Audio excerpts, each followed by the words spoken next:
The Australian coffee industry is a $3.4 billion industry and is a prime example of monopolistic competition with 6,700 coffee businesses in Australia alone. The industry is characterised by low barriers to entry with ease for start-up businesses. Quality is a crucial determinant of consumer choice, allowing small independent stores to compete competitively with global chains. Monopolistic competition is a middle ground between monopoly and profit competition. Monopolistic competition is the market, which is most closely related to profit competition. So, there are a large number of small firms in the industry. Each firm has a small market share. The products are close substitutes, but are differentiated. This means firms use real difference and advertising to make their products different from others. Firms have similar production costs and are similar size, so there are no significant benefits of economies of scale. However, there are barriers to entry, but these are not great. It is relatively easy for firms to enter or leave the market. So, the answer for question 1 is D. It's a high level of competition in the industry, and with each coffee business selling coffee that differs in quality. For the question 2, the answer is B. Firms in short run will maximize the profits when marginal revenue equal to marginal cost. Firms cannot enter or leave the market, and firms may earn supernormal profit, losses, or normal profit in short run. However, in the long run, firms can enter and leave the market easily due to the insignificant entry barriers. So, if there are short-run supernormal profit, new firms will enter the market. If there are short-run losses, some existing firms will leave the market. Therefore, firms in monopolistic competition always earn a normal profit or zero profit in the long run. So, this is the reason why Starbucks has to close down many of its Australian stores as they were unable to compete with the Australian local coffee shop. The monopolistic competition firms do not operate at their minimal average total cost. They therefore operate with excess capacity. The firms will lose money if they produced more to achieve either allocative or productive efficiency. Losses may be earned in the short run if the firm's average costs are greater than the market price at the profit maximizing level of output. For example, successful product differentiation by a competitor causes a firm's demand to decrease. When marginal costs rise above marginal revenue, the firm will incur greater cost than it will receive in additional revenue, which is why the firm maximizes the profit by producing only that quantity where marginal revenue equals to marginal cost. In some cases, a firm will have enough of benefit to continue earning economic profit, which is not the normal profit, even in the long run. For instance, a business can have an excellent location relative to other locations in the area, which will always give the benefit over other firms in the local market. Or a firm may have a patent or trademark on the product that prevents competition. In such cases, firms have some degree of market power that will allow them to price their products above the competitor's price without losing too much business. The reason why that Starbucks had to close down many of the Australian stores is that they cannot achieve the productive efficiency because they sell at a price that are higher than the minimal average total cost, and this will actually lose money when selling at their minimal ATC. To use their existing capacity, they will have to produce a quantity equal to their minimum ATC, but they will not be able to sell that amount without lowering their price, which will either reduce their profits or actually incur losses.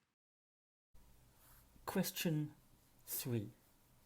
In the article, Rob indicates that local operators are able to compete with larger chains through the use of value-added offerings, such as customer loyalty cards or free coffee and meal specials. What degree of price discrimination would you best describe this as?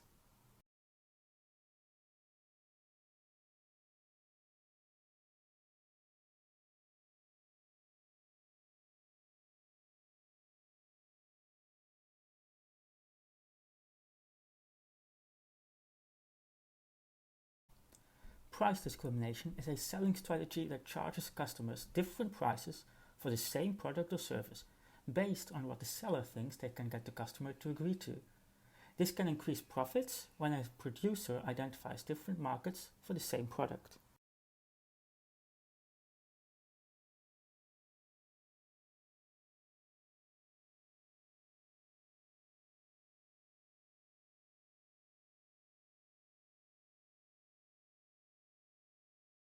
In a perfectly competitive market, the invisible hand unites supply and demand at the price set by the market.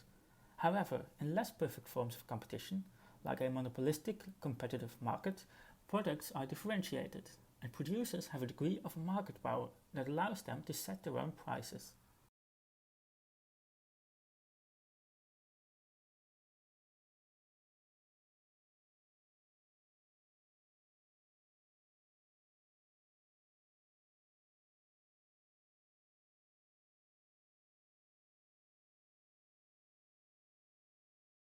First-degree price discrimination occurs when a seller charges the maximum price to each buyer. The seller takes all the surplus as producer surplus.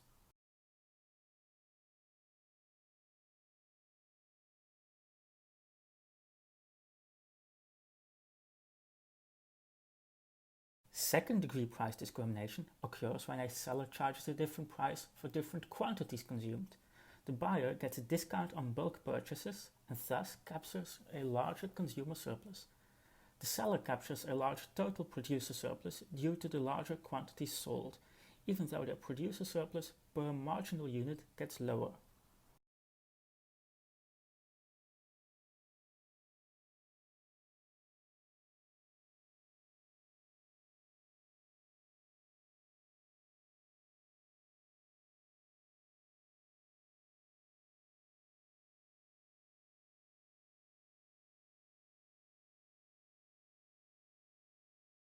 Finally, third-degree price discrimination occurs when a seller charges a different price for different groups of people.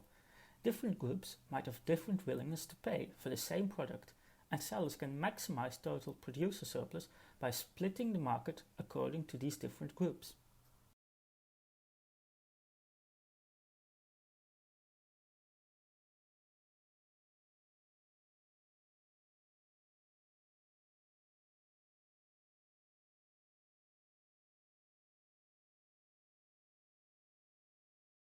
The benefit of loyalty cards and meal specials comes in the quantity of goods sold to receive them, and as such, these offerings are best described as second-degree price discrimination.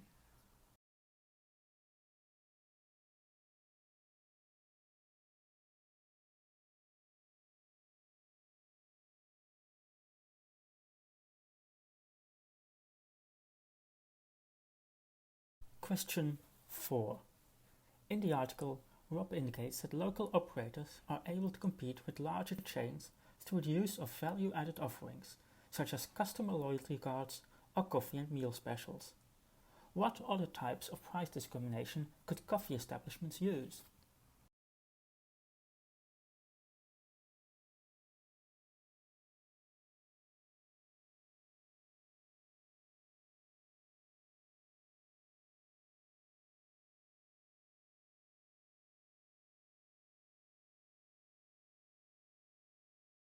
As described in question 3, there are three types of price discrimination. First-degree price discrimination charges a different price to each buyer. Second-degree price discrimination charges a different price for bulk sales, and third-degree price discrimination charges a different price for different groups of buyers.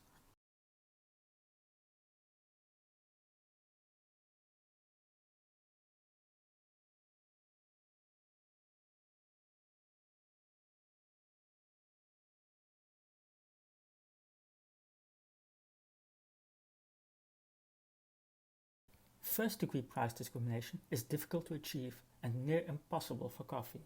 It requires detailed information about the willingness to pay of each individual customer, which is inefficient to achieve.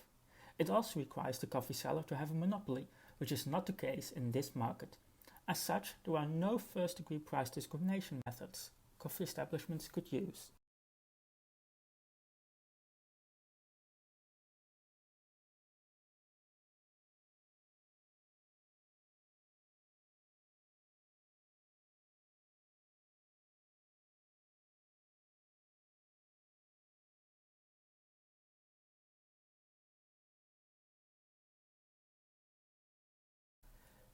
Two examples of second-degree price discrimination have already been given. Loyalty cards allow buyers a greater consumer surplus when they buy a higher quantity of coffee, even if this sale is spread out over a larger period of time. Meal specials give consumers a discount when they combine their coffee purchase with the purchase of other products, such as a sandwich or a bagel. This too is an example of bulk sales. Coupons can offer a similar discount by lowering the marginal price after purchase of the first unit.